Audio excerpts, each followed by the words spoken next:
Iran, Israel మధ్య కొనసాగుతున్న యుద్ధ వాతావరణం అత్యంత ప్రమాదకంగా మారుతా ఉంది.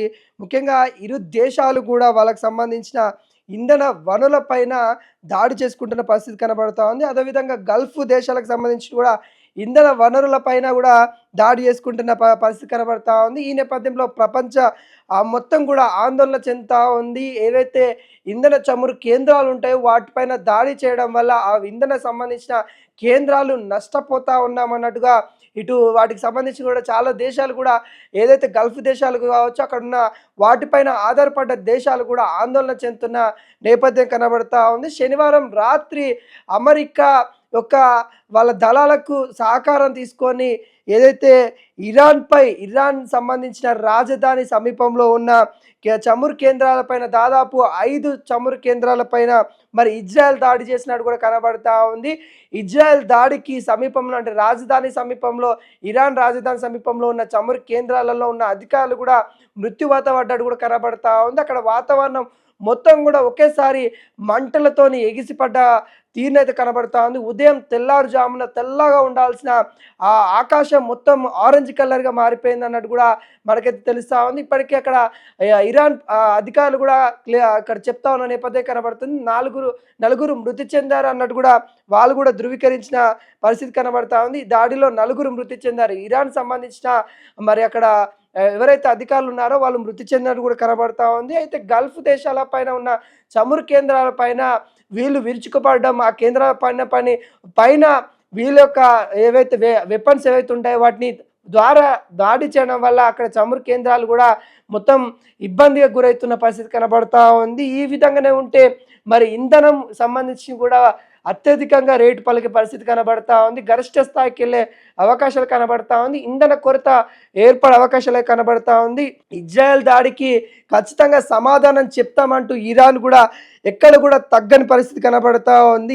ఇరాన్ కూడా ఏదైతే ఇజ్రాయెల్ సంబంధించిన వాళ్ళకి సంబంధించిన చమురు శుద్ధి కార్యక్రమాలు ఏవైతే ఉంటాయో అంటే వీళ్ళకాడ ఏదైతే ఇజ్రాయెల్కి సంబంధించిన చమురు శుద్ధ కేంద్రాలు ఏవైతే ఉంటాయో చమురుని శుద్ధి చేసే కేంద్రాలపైన ఇరాన్ కూడా దాడి చేసినట్టు కూడా కనబడతా ఉంది.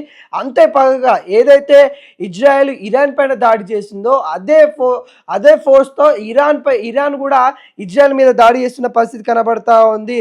మార్చి 2న సౌదీ అరేబియాలో అత్యధిక పెద్దదైన వాళ్ళకి సంబంధించిన ఇరాన్ సంబంధించిన మరి డ్రోన్లతోని అక్కడ కొంత దాడి చేసిన పరిస్థితి కనబడతా ఉంది. మొత్తానికి కూడా పశ్చిమ ఆసియాలో ఇంధన సరఫరా మొత్తం వ్యవస్థ కూడా అస్తవ్యస్తంగా అవుతున్న నేపథ్యం కనబడతా ఉంది. అటు ఇజ్రాయెల్ సంబంధించిన దాడులు జరుగుతూ ఉన్నాయి. మరి మరొక వైపు ఇరాన్ కూడా అంతే విధంగా తిప్పికొడుతున్న పరిస్థితి కనబడతా ఉంది.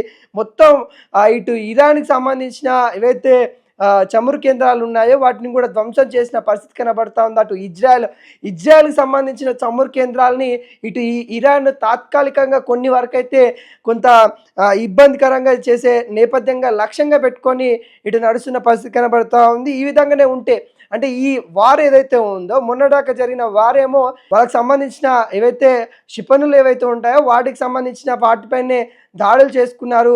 ఇటు డ్రోనుల ద్వారా దాడులు చేసుకున్నారు. కానీ ఇప్పుడు ఏవైతే చమురు కేంద్రాలు ఏవైతే ఉంటాయో వాటి ద్వారా ఇద్దరు కూడా దాడి చేసుకుంటున్న నేపథ్యం కనబడతా ఉంది. ఈ పరిస్థితి వల్ల ఇలానే కొనసాగితే చమురు ఇబ్బంది ఏర్పడే అవకాశాలు కనబడతా ఉంది. ఇంధనకు సంబంధించిన ఈ కొరత ఏర్పడే అవకాశాలు కనబడతా ఉన్నాయి. కాబట్టి ఇంధనం మరింత ధర పెరిగే అవకాశాలు కనబడతా ఉన్నాయి. చమురుకు కొరత ఏర్పడే అవకాశాలు కనబడతా ఉంది. ప్రపంచవ్యాప్తంగా వాటి ధరలు కూడా పెరిగే అవకాశాలు అయితే కనబడతా ఉంది. కొంత ప్రపంచానికి సంబంధించిన దేశాలు ఎవరైతే ఉంటారో వేరే దేశాలు గల్ఫ్ దేశాల పైన ఇంధన చమురు పైన ఆధారపడే దేశాలు ఏవైతే ఉంటాయో వాళ్ళందరూ కూడా ఆందోళన వెళ్తున్న పరిస్థితి కనబడతా ఉంది.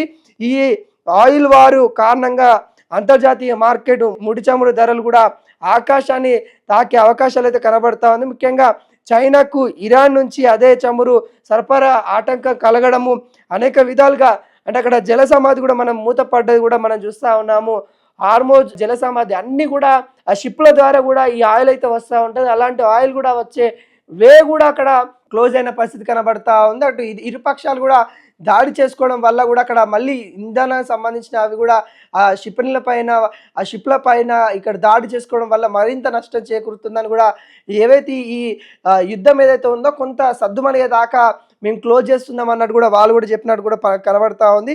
ఏది ఏమైనా కానీ గ్లోబల్ ఎనర్జీ సంబంధించిన సంక్షోభం ఏర్పడే అవకాశాలైతే కనబడతా ఉన్నాయి. ఇప్పటికే వీటిపైన ఇరు పక్షాలు కూడా మాట్లాడుకోవాలన్నట్టు కూడా ఇటు భారతదేశం కూడా ఇటు సూచిస్తా ఉన్న నేపథ్యంలో మనమైతే చూస్తా ఉన్నాం. మరి చూడాలి ఈ విధంగానే ఈ యుద్ధం అనేది కొనసాగితే మరింత ఇంధన చమురుకి ఇబ్బంది కలిగే అవకాశాలైతే కనబడతా ఉన్నాయి.